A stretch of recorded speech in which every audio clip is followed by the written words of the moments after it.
everybody. This is Roman with Divine K9 NFT, and today we're going to read Mark 5. A demon-possessed man healed. Then they came to the other side of the sea, to the country of the, Gerasenes. And when he had come out of the boat, immediately there met him out of the tombs a man with an unclean spirit, who had his dwelling among the tombs, and no one could bind him, not even with chains, because he had often been bound with shackles and chains, and the chains had been pulled apart by him, and the shackles broken in pieces. Neither could anyone tame him. And always night and day he was in the mountains and in the tombs, crying out and cutting himself with stones. When he saw Jesus from afar, he ran and worshipped him. And he cried out with a loud voice and said, What have I to do with you, Jesus, Son of the Most High God?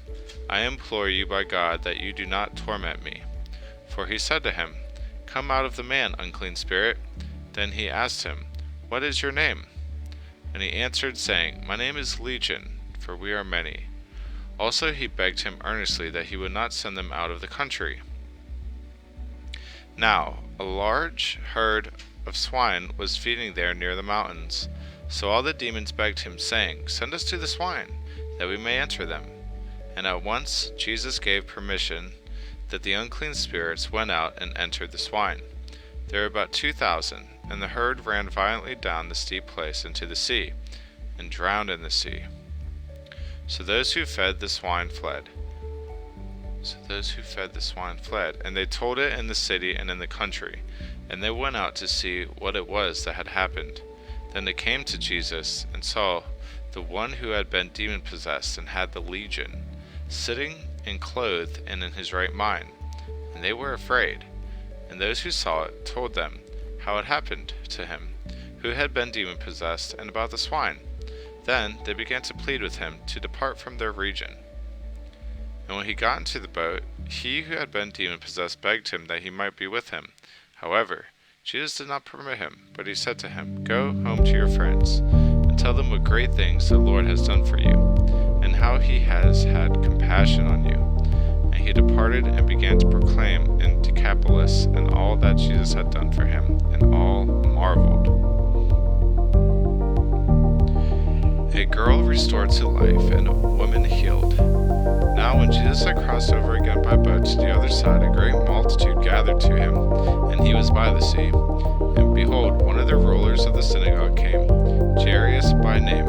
And when he saw him, he fell at his feet, and begged him earnestly, saying, My little daughter lies at the point of death. Come and lay your hands on her, that she may be healed,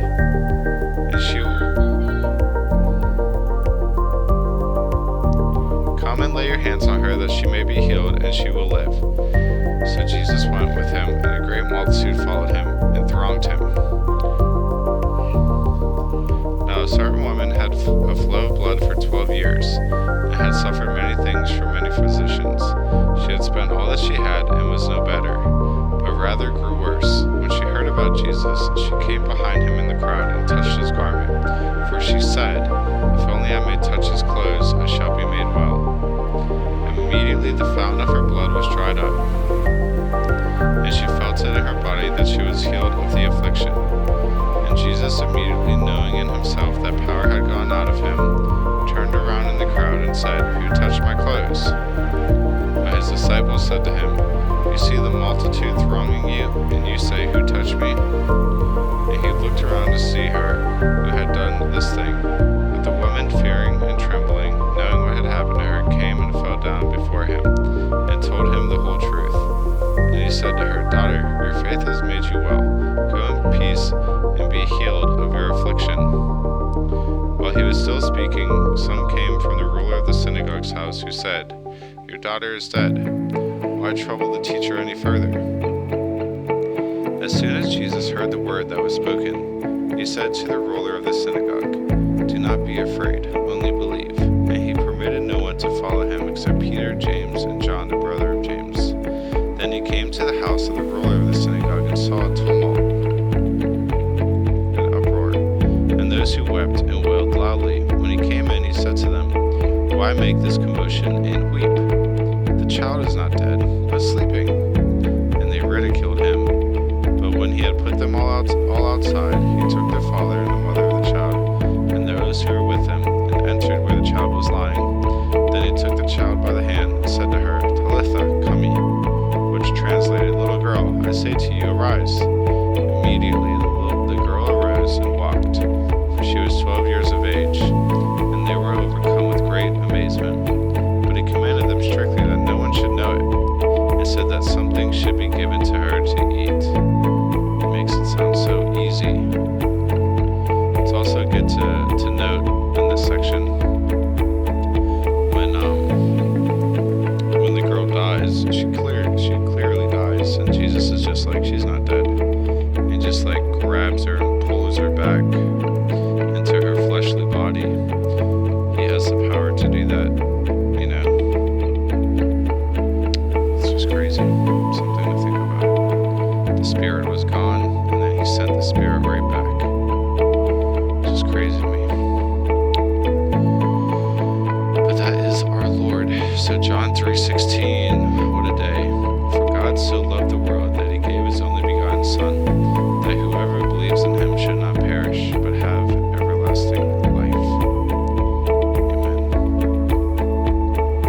Alright guys, if you go to divinec9nft.com, you can see that we still have our canines for sale, which we're really excited about. We just really want to get them into people's hands. We have our clothing line and some of our apparel.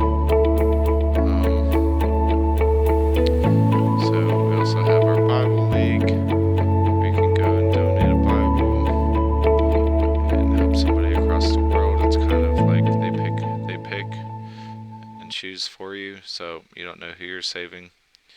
It just happens that you end up doing a good work. But regardless, we appreciate it, guys, and we will see you in the next video.